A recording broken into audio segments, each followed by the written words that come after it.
So I do want to get rid of the word cheat. So I was setting you up, letting you talk about cheating.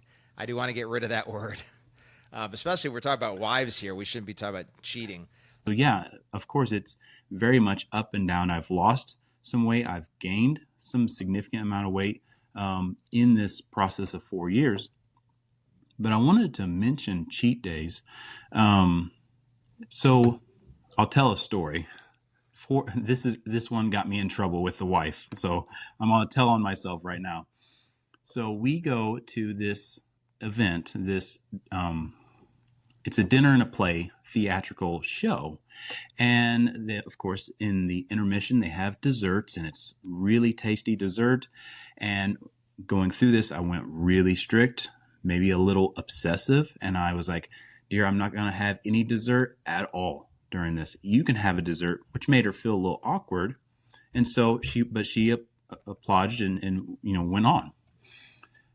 Anyway, one day my mother comes into the house to see her grandkids and brings in a pumpkin pie. Now, keep in mind, going to these shows, I was mentally prepared. I'm not going to cheat. I'm not going to do anything.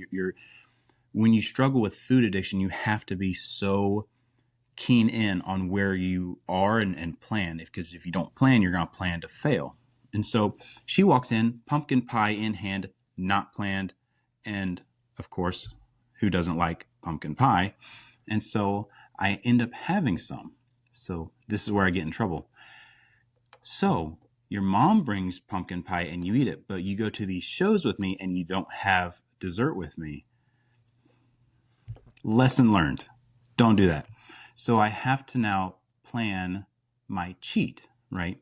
And so a dinner date with my wife and having that cheat is worth that for me. Whereas just randomly, oh, I'm going to have this or have that, there's none of that in this type of process. And so I call it a cheat meal. Doc, you may call it something else, but Yeah, no, it's yeah. planned. So let's roll out this non-cheat word. So actually, in my first book, Body by God, we turned it into calling it a vacation meal. And something you said that was really bright that hopefully people will take away from this is we plan the vacations. So we don't want to ever say, that's it, I'll never eat ice cream again, or that's it, that was my last piece of pizza ever. Like that is never something that works.